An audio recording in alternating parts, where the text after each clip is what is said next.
Memorial Day is observed every year to pay tribute to those who have given their lives in the service of our country.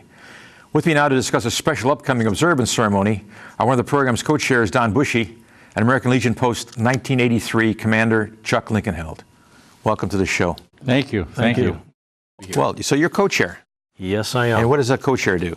Actually, I assist John Selke, who is one of the other co-chair, and he's actually taking on the lion's share of the job. I became part of the committee late or mid-February, so John had a good part of it rolling by that time. So I'm just there to assist him in that capacity. And what's your background, and how did you get involved in the? I am currently the properties manager over at St. Peter, where the observance is going to be held. And so I'm kind of like the liaison between St. Peter's and the committee itself. And you guys have been, St. Peter's been a real strong proponent of that for years and years and years. That's correct. Goes back to Reverend Sternberg, doesn't it? Yes, it does. We've held the observance for quite a few years up until when the Vietnam Wall came through, and due to the crowd, we had to move that to the Schaumburg ballpark. Yeah. And so now it's back over at St. Peter. Well, Chuck, yeah, what's your involvement as far as well, you know, I celebration? represent the Legion. I'm a veteran, and anything for veterans, I'm always in the front line. I got started this a long time ago with Sternberg was in our Rotary Club, and we started actually the Rotary Club this many years ago with Sternberg. He put the whole thing together, and we sort of got involved, and I chaired the committee for maybe 7-8 years over there with the Rotary. And then I got involved with my American Legion group, and now I'm a commander. And this was very fitting to do this in honor of our soldiers and ladies and women who are out there right now defending the freedom that I have and you have, that's sitting here at this table talking about it. And it's a pleasure to be here to do something for them, and I'm very proud of that day. Now, that observance begins in Hoffman Estates, doesn't it? Yes, it does. At 10 o'clock in the morning, we're going to have the Schaumburg motorcycle officers will be going out there and to the Hoffman Estates Memorial, and they're going to pick up the flag over there and have a ceremony, and they'll escort that flag back to St. Peter's. And then by 10 o'clock when Woody comes, then we'll have our honor guard from the police and fire department. We'll be up there, and we have. I think I've got all kinds of people out there. I think it starts off with. We got the Prelude, we got the Spring Valley Concert Band that's going to be out there, and also I didn't mention to say the master ceremony is going to be Bruce Stopke. He's the president of Rotary Club now. I think you know Bruce. He's I met him. The posting and colors are going to be done by the Hoffman Estates Fire and Police Department and Schaumburg. And then the national anthem will be done by the Voices of Spirit. Now, it used to be, the celebration, it used to be outside, always outside. And that got changed a number of years ago. Yeah, just because we can never count on the weather at the end of May. So it's in planning on something of this magnitude, it's a little easier to have as much of it consistent from year to year as possible, so it's easier to have it inside a good portion of it. If you have the orchestra out there, or you have the band out there, that's important to protect those instruments too, isn't it? Right, but there is part of the ceremony that will be happening at the graveyard, weather permitting. Okay, and what part would that be? After 12 o'clock, after we get done in the church, and they're going to be tolling the bell.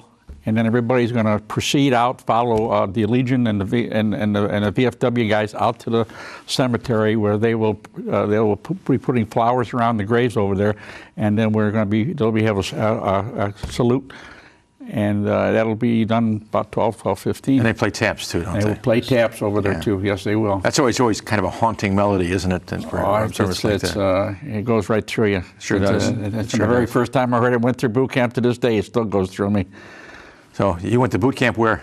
I went to boot camp San Diego, California, in 1958. I served for 10 years in the service, and so you re-upped after the first. Well, I know I got extended in the Navy, because that's right when Vietnam started, and then the Berlin Wall went up. If you remember the Berlin Wall? Sure. That went up over there, and I got extended. And then when I got discharged, I was married and had a child. Came back here, and I had an option to go. They had a reserve time to do, so I went active reserve out of Glenview, and I flew air crew with P-2V Neptunes out of here every weekend over here, and we were going up and down the coast and doing the shipping lanes. And that's how that missile got picked up. Remember, going from Russia? Yeah. It was air crews like us that picked that up and reported. We would take pictures of the shipping lanes and see what they were carrying on the ships. So I did that until 1968, until my term was up. And then you decided not to re-up. I had 2 more kids over there, and my wife, it's pretty tough raising a family and trying to do all that at one time. I would have, if I had my choice, I would have done it. But it's hard, especially the Navy. You can't take your wife aboard ship with you. I wish I did serve aboard ship too, the USS Forrestal, and that's pretty tough. So back to Memorial Day. I mean, there's a very moving ceremony that takes place. You get people making patriotic speeches. What kind of turnout do you expect? I do believe, from a historical standpoint, we're looking at roughly close to 500 people. Okay. From other past events. And that takes place in a church too, doesn't it? Yes. So you got some great acoustics in there, and you've got you're safe from the storms that might take place. And that's true. And then after the service, then there is the picnic on the grounds. So the picnic comes back. Okay. Picnic comes back. The old-fashioned picnic. Yes, it does. All right. And who's hosting that? Who's? Well, the JCs. I got a hold of the JCs. The JCs are back again. They wanted to get involved. They're going to be doing that. And the Elk Grove, the Elks are back again, serving beer. They're going to be serving beer and soda.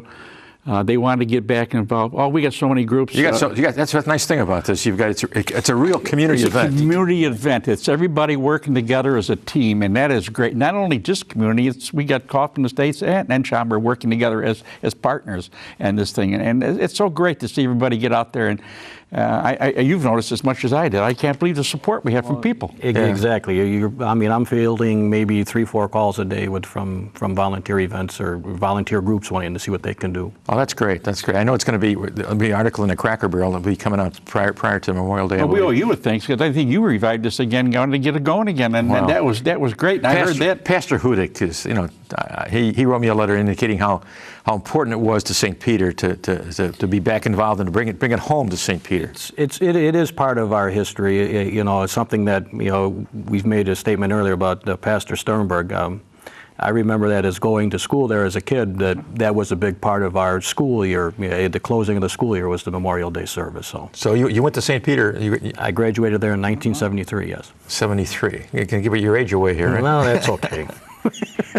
We have a young lady that's going to be doing a speech over there, an oratorical for us, and she represented the American Legion downstate in a contest all about the Constitution. So she's going to give a speech, an oratorical for about 8 minutes there, and to talk about our Constitution. And she'll be representing us next year downstate, and she'll be going to be a junior. I think she goes to Conant. Oh, okay. And you're going to see a very bright young lady do this. And also, we've got a veteran that's going to be awarded a medal. He got a medal from France. The ambassador awarded him. He's a WW2 man, and we're going to be presenting him with this medal in this program. And we got the two of you guys involved too. Yeah. Well, it's good to have you on the show. Every good ship needs an anchor. Oh yeah, and I tell you, man, I thank you, and I thank you for all the work you're doing. Don, Chuck, thanks for being with us. That'll do it for this edition of Speaking of Schaumburg. Join us again next month for another all-new episode. Until then, I'll see you around town.